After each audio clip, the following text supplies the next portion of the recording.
Assalamualaikum warahmatullahi wabarakatuh. Saya Anissa Nurasana akan menjelaskan jawaban dari ujian akhir semester saya mata kuliah Komunikasi Data dan Jaringan Komputer. Yang pertama, apa yang dimaksud dengan TCP atau IP? TCP merupakan singkatan dari Transmission Control Protocol, sedangkan IP adalah singkatan dari Internet Protocol.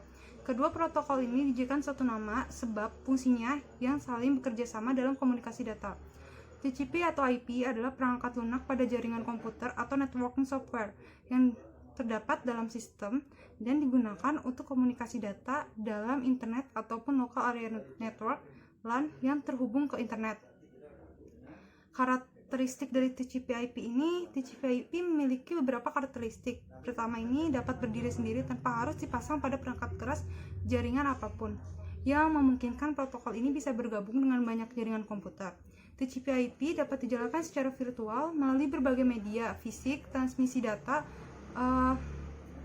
saluran dial-up, ataupun internet. Yang kedua, dapat dijadikan alamat umum. Karakteristik ini membuat setiap perangkat yang memakai protokol ini mempunyai sebuah alamat unik dalam jaringan komputer global seperti internet maupun pada jaringan komputer lokal. Merupakan sebuah protokol standar yang gratis, jadi sangat menguntungkan bagi yang menggunakannya, terbuka dan dikembangkan terpisah dari perangkat keras komputer. Berkat karakteristik tersebut, TCP/IP dapat didukung oleh macam-macam merek. Penggunaannya juga bisa memakai perangkat keras dan perangkat lunak yang berlainan untuk bisa berkomunikasi data antar komputer melalui internet. Yang kedua, subnetting. Subnetting ini adalah strategi yang digunakan untuk memisahkan satu jaringan fisik menjadi lebih dari satu subjaringan logis yang lebih kecil atau subnet. Alamat IP mencakup segmen jaringan dan segmen host. Subnet ini dirancang dengan menerima bit dari bagian host alamat IP dan menggunakan bit-bit ini untuk menetapkan sejumlah subjaringan yang lebih kecil di dalam jaringan asli. Subnetting menginginkan suatu organisasi untuk menambahkan subjaringan tanpa perlu memperoleh nomor jaringan baru melalui penyedia layanan internet atau SIP.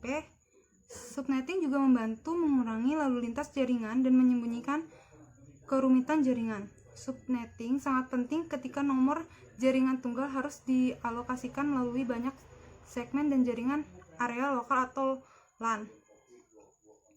Yang pertama ada jaringan kelas A, ini menggunakan MAC subnet default 255.000 dan memiliki 0 sampai 127 sebagai oktet pertama mereka. Yang kedua ada jaringan kelas B, itu menggunakan subnet MAC default 255.255.0 dan memiliki 128 sampai 191 sebagai oktet pertama mereka.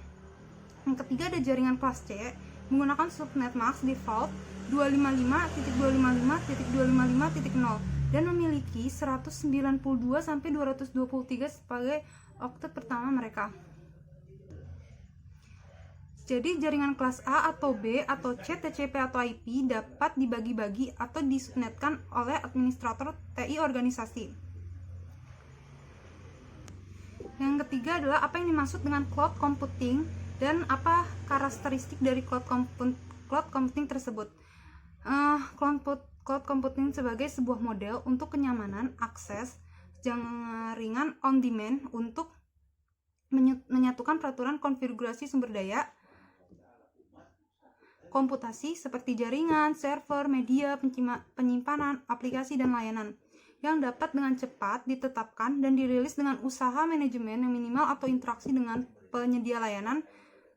Yang kedua, karakteristik dari cloud computing ini adalah yang pertama, resource pooling atau sumber daya computing, storage, CPU, memori, network bandwidth, dan sebagainya yang dikumpulkan oleh penyedia layanan seperti service provider untuk memenuhi kebutuhan banyak pelanggan atau service customer. Dengan model multi-tenant atau sumber daya komputasi ini bisa berupa sumber daya fisik maupun virtual dan juga bisa dipakai secara dinamis oleh para pelanggan untuk mencukupi kebutuhannya. Yang kedua ada broad network access. Jadi kapabilitas layanan dari cloud provider tersedia lewat jaringan dan bisa diakses oleh berbagai jenis perangkat seperti smartphone, tablet, laptop, workstation, dan sebagainya. Managed service tersedia layanan untuk mengoptimasikan dan memonitoring layanan yang dipakai secara otomatis. Dengan monitoring sistem ini, kita bisa melihat beberapa resource komputasi yang telah dipakai seperti bandwidth, storage, processing, ataupun jumlah pengguna aktif dan sebagainya. Yang ketiga ada rapid elasticity. Jadi kapabilitas dari layanan cloud provider bisa dipakai oleh cloud customer secara dinamis berdasarkan kebutuhan. Jadi cloud customer ini bisa menaikkan atau menurunkan kapasitas layanan. Kapasitas layanan yang disediakan ini biasanya tidak terbatas dan service customer bisa dengan bebas dan mudah memilih kapasitas yang diinginkan setiap saat. Yang terakhir ada self-service cloud consumer. Jadi bisa mengonfirmasikan secara mandiri layanan yang ingin dipakai melalui sebuah sistem tanpa perlu interaksi manusia dengan pihak cloud provider. Konfigurasi ini, layanan yang dipilih ini harus tersedia secara segera dan saat itu juga secara otomatis. Yang keempat, pengertian dan konsep dari network security dan jelaskan secara lengkap mengenai network security.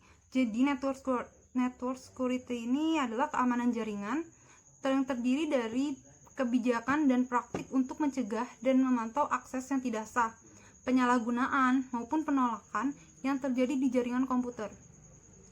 Network security ini juga melibatkan otorisasi akses ke data di dalam jaringan yang dikendalikan oleh administrator jaringan. Penggunaan user memilih atau diberi ID dan password atau informasi autentikasi lain yang menghubungkan mereka untuk mengakses informasi dan program dalam wewenang mereka sendiri.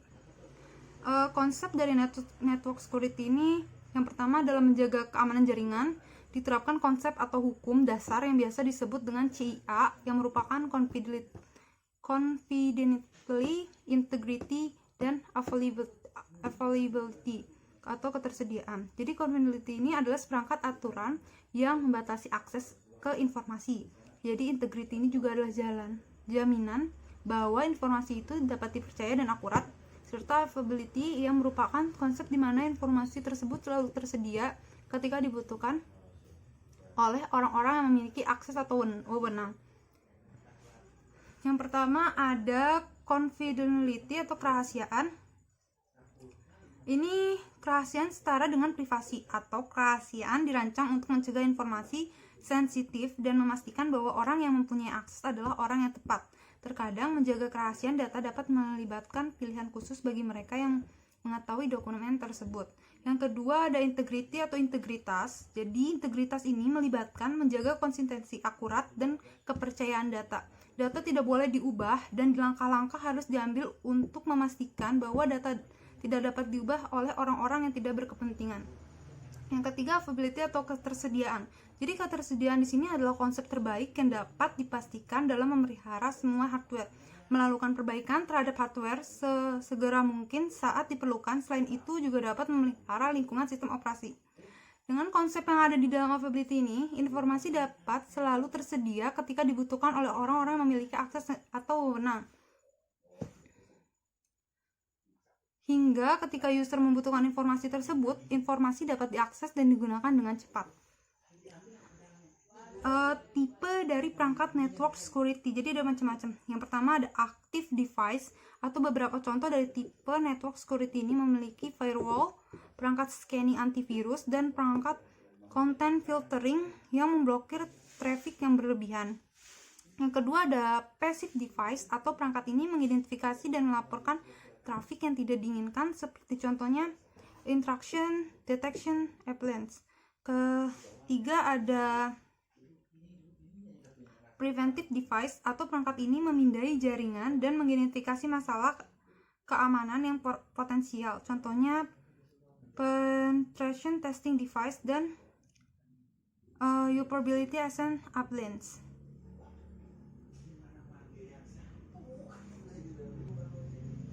Selanjutnya ada Unveiled Threat Management atau UTM. Jadi ini perangkat ini berfungsi sebagai perangkat keamanan all-in-one, di mana contohnya termasuk firewall, content filtering, caching, dan lain-lain. Selanjutnya ada pentingnya network security. Jadi pentingnya kita juga harus mengetahui seberapa penting menerapkan keamanan di jaringan kita. Melindungi jaringan komputer memerlukan implementasi dan pemeliharaan berbagai langkah keamanan. Seperti peretas atau hacker ini pun bahkan satu-satunya ancaman terhadap sistem jaringan, perangkat, dan data. Prosedur yang buruk, ketidaktahuan tentang kebijakan, kurangnya kesadaran keamanan, dan akses fisik yang tidak sesuai ke sistem dapat meningkatkan resiko terhadap data, personal, dan perangkat. Network security adalah salah satu aspek yang paling penting untuk dipertimbangkan ketika kita bekerja melalui internet, LAN, atau metode lain. Tidak peduli seberapa kecil atau besar bisnis Anda. Meskipun tidak ada jaringan yang kebal terhadap serangan, sistem keamanan yang stabil dan efisien sangat penting untuk melindungi data klien. Sistem keamanan jaringan yang baik mampu membantu bisnis Anda dalam mengurangi risiko terhadap pencurian data dan sabotase. Dengan terhubungnya ke internet, berarti Anda juga akan menerima banyak traffic. Traffic yang besar dapat menyebabkan masalah stabilitas dan dapat menyebabkan kerentanan dari data sistem. Maka dengan peran penting dari network security ini dapat memantau hal tersebut dengan baik dan transaksi yang mencurigakan di dalam sistem. Sekian jawaban ujian akhir semester saya. Wassalamualaikum warahmatullahi wabarakatuh.